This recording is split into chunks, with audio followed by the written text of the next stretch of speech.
So hello everyone, my name is Rishabh Rastogi and I am a UG third year student at the VCS Srinagar. तो इस video में आपको बताने वाला हूँ कि अगर जो राउंड 2 आने वाला है उसमें अगर जो बच्चे को सीट मिलती है तो उसके लिए क्या क्या डॉक्यूमेंट्स आपको वहाँ पे प्रेजेंट करने होते हैं एडमिशन के टाइम पे। ठीक है, वैसे तो आप खुद ही पढ़ सकते हो बट देख सकते हैं एक बार मैं बता देता हूँ आपको क्या क्या चाहिए।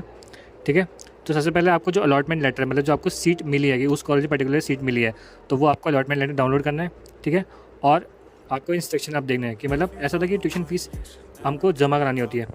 Regarding payment of centralise advance tuition fees, जो कि अलॉटमेंट लेटर में ही लिखी होती है। ठीक है, या फिर जो यूनिवर्सिटी आपको मिली आप वहाँ जाके उसके साइट पे चेक कर सकते हैं कि कितनी फ़ीस किसके नाम पे सबमिट करनी है। ठीक है, हर कॉलेज का अलग अलग होता है तो आप उस पर्टिकुलर कॉलेज की साइट पे जाके देख सकते हैं। ठीक है, और अगर फिर उसके बाद क्या होगा, फिर कैंडिडेट रिपोर्ट करता है, पर्सनली जाके कॉलेज में रिपोर्ट करता है। ये जो ट्यूशन फीस होती है ना, ये आपको जब आप अलॉटमेंट लेटर आएगा तो उस समय आप क्या करेंगे, उसके एक दिन बाद या 2 दिन बाद जो भी है वो उसके अंदर आप ट्यूशन फीस सबमिट कराएंगे और उसकी रिसिप्ट, ठीक है, जो भी एक्चुअली नेट बैंकिंग होती है तो नेट बैंकिंग से आपको पैसे ट्रांसफ़र करने होते हैं उस कॉलेज के, जो भी वो इन्फॉर्मेशन देंगे उस पर। ठीक है, जो भी अकाउंट वगैरह देंगे उसमें से देनी होती है। फिर उसके बाद आप जाते हो कॉलेज पर्सनली, मतलब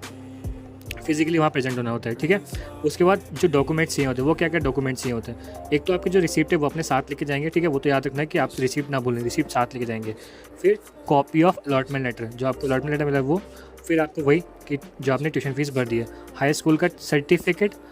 12th का सर्टिफिकेट, एज प्रूफ के लिए चाहिए होता है 10th का सर्टिफिकेट, फिर इंटरमीडिएट का मार्कशीट, नीट यूजी का एडमिट कार्ड, नीट यूजी का रैंक लेटर, और अगर आप किसी कैटेगरी को बिलोंग करते हैं तो उसके लिए मतलब जो रिजर्वेशन आपको सर्टिफिकेट बना होगा, सब कैटेगरी सर्टिफिकेशन जैसे कि होता है क्या बोलते हैं DPW होता है, उस टाइप का सब कैटेगरी होती है वो भी चाहिए होगा। अगर आप PWD है तो जो स्पेशल मेडिकल बोर्ड है, ठीक है, जो director general medical health and family welfare जो उत्तराखंड ने रिकमेंड किया है कि आप पर्टिकुलर जगह से ही वो मतलब जो सर्टिफिकेट है वो वैलिड होगा, तो आप उसको जाके चेक कर सकते हैं, वहीं का बना होना चाहिए, उस वरना रिजेक्ट कर दिया जाएगा। फिर अगर आप कश्मीरी माइग्रेंट है तो आपका सर्टिफिकेट होना चाहिए, डोमिसाइल सर्टिफिकेट, एक वैलिड जैसे कि Aadhaar card, passport, PAN, driving licence और कुछ अदर डॉक्यूमेंट्स। वो मतलब ये जो अदर्स आते हैं ना, वैसे तो इतने से ही काम चल जाता है बट अदर्स में कॉलेज पे डिपेंड करता है यार। जैसे कि हमारे टाइम पे तो इतना कुछ नहीं था, जो इसमें लिखा है सारी इतना ही मांगा था, इससे ज़्यादा तो कुछ नहीं मांगा था, बट फिर भी हर कॉलेज का डिपेंड कर रहा है। तो पर्टिकुलर जो कॉलेज मिले उसकी वेबसाइट पे जाके, मतलब जब आप HBMU की साइट खोलेंगे ना तो उसमें भी आता है ना कि यूनिवर्सिटीज़ की डिटेल्स, तो वहाँ जाके चेक कर सकते हैं। फिर आ जाएगा जो बचा हुआ जो अमाउंट है वो आपको कॉलेज में जाके पता लगेगा कि कितना, जैसे कि उसमें हॉस्टल फीस वगैरह, मैस चार्जेस वगैरह होते हैं, वो हर कॉलेज का अलग अलग होता है, तो वो आपको वहाँ जाने के बाद पता लगेगा, ये आप पहले से पे नहीं करोगे। ठीक है, फिर उसके बाद जो भी आपने फॉर्मेलिटीज़ की थी, प्रोसीजर था वो फॉलो कर दिया। ठीक है, जब आपको